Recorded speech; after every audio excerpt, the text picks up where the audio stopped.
Men Toshkent davlat sharqshunoslik universiteti 2-kurs talabasi Mannonov Abdurahmon raqamli tarix fanidan yakuniy nazorat uchun videorolikimizni boshladik. Hozir biz tanlagan manzil Panja mahallasi.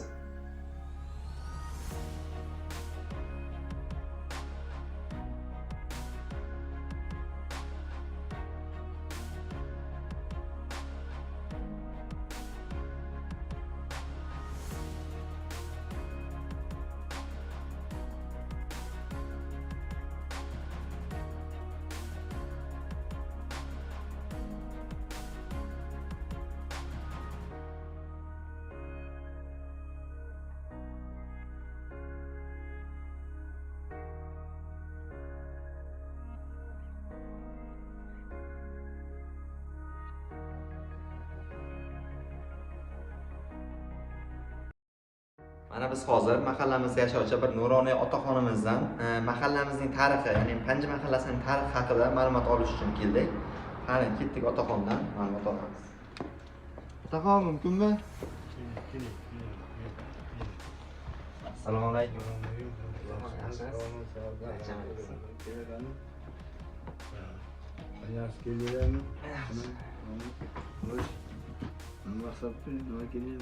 Kichkina bir ma'lumot to'plash, mahallamiz tarixi haqida ma'lumot to'plash vazifasi berilganda, shu mahallamiz tarixi haqida bilmoqchi bo'lganimiz uchun sizni oldingizga kelgandik. Siz nuroniy otaxonlarimizdan hisoblanasiz. Rahmat. İmkon bo'lsa javob beramiz. Otaxon, mahallamiz o'zi qachondan tashkil topgan bu Panja qishlog'i, Panja shaharchasi? Endi Panja qishlog'imiz azaldan katta qishloq bo'lgan, keyin mana 62-yilda oldin Kitob tuman umasiga kirgan. Hisobiga 12-yilda Kitob tumani bilan Shaharsaroy tumaniga birgalashib, birga qo'shilib Shaharsaroy tumaniga deb aytilgan, ro'yxatga kirgan. Undan keyin 68-yil yana qaytadan Kitob tumani Shaharsaroy Abdilni bo'lib Kitob tumani o'zi Abdilni bilan hisobga kirgan, birlashgan. Shundan Panja qishlog'i ham shu 18-yilda shu Kitob tumani ro'yxatiga o'tgan. Panja qishlog'i o'zida qishloq aholi, qishloq fuqarolar oldin Quyi Oqboy mahalla sotiga qaragan bo'lgan. Mahallasiga hozirgi kunda Panja qishlog'i o'zi Abdil bir mahalla bo'lib, qishloq aholi soni ham hozirgi kunda 2,5-3 mingga yetib qolgan. Shu sababli qishlog'imiz hozirgi kunda Shaharsiz degan nom berilgan. Bu shahar tubiga kirgan. Shu tufayli mana nimalarga butun qishloq ko'chalari obodonlashtirilgan, asfalt qilingan, mana nima open budjetdan berilgan mablag' tufayli qishloq hamma joylar asfalt qilingan va qishloqda o'ziga ikkita maktab aholi soniga o'quv soni ko'p bo'lgani uchun ikkita maktab qurilgan. Birinchisi 37-maktab, ikkinchisi 91-maktab. Shular 36-maktab shu nimaga kiradi. 3ta maktab Panja mahallasi ro'yxatida turadigan maktablardir. Savolimiz, mahallamiz nomi, Panja nomi kelib chiqishi va qadimda nima sababdan endi Panja nomi berilganligi, tarixi nimaga borib taqaladi, shuni ham bilsangiz agar bizga ma'lumot bersangiz. Nima uchun Panja degan nom berilgan? Shu aslida Kitob tumani shu Shaharsaroy Kitob tumanlari Buxoro amirligiga bo'ysungan bo'lgan. Buxoro amirligiga bo'ysunganligi sababli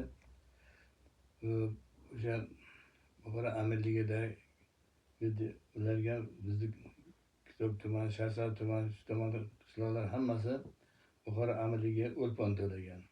Shu o'lponni yig'ish maqsadida Olmaxon tomonidan bu yerga o'lponchilar va lashkarlar bilan Tarkashma degan lashkar boshchisi soliq yig'uvchisi boshchiligida ular soliq to'lashga yig'ishga kelishgan. O'sha kelish paytida shu Tarkashma buvon lashkar soliqchi soliq yig'uvchida endi o'sha yerga kelib vafot etgan, kasallanib.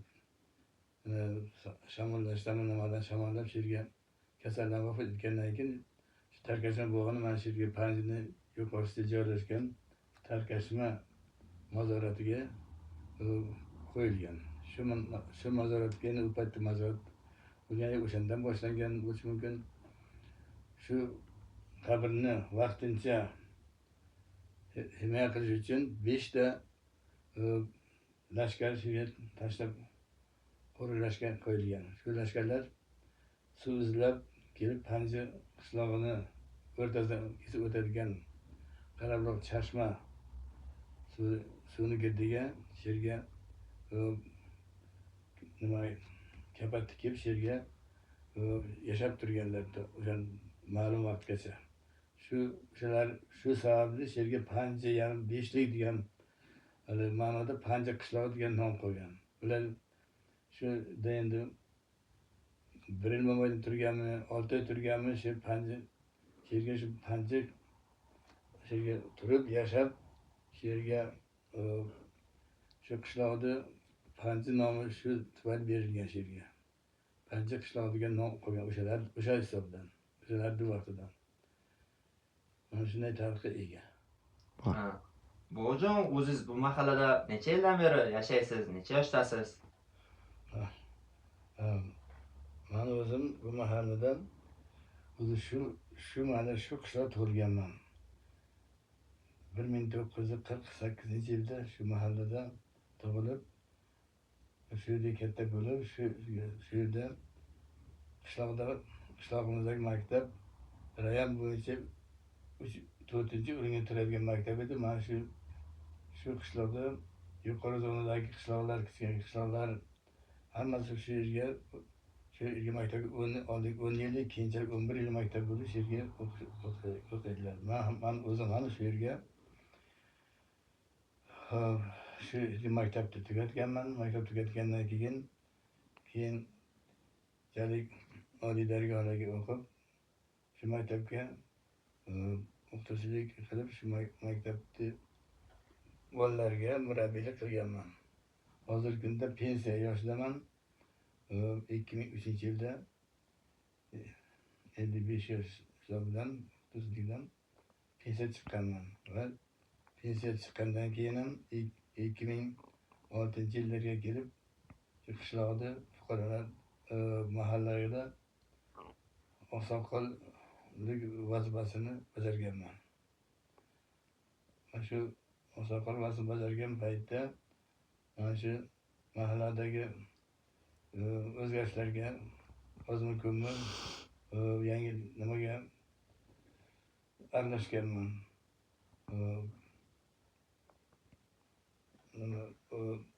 Odamlarni ishga joylashtirish mahallalarga va ularni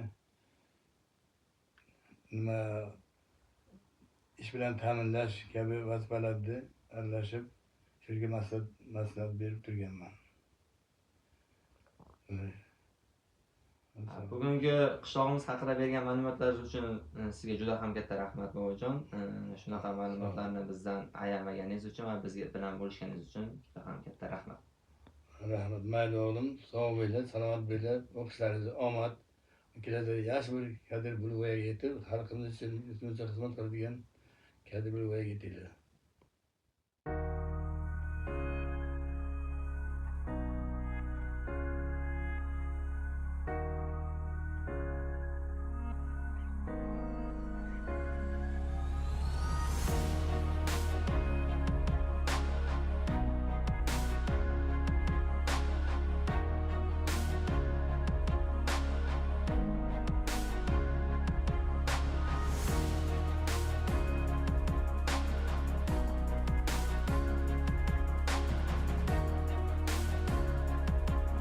Mana bu bulog'imiz bizni Panji qishloq hududidan oqib o'tuvchi Qorabuloq arig'ining boshlanish nuqtasi hisoblanadi.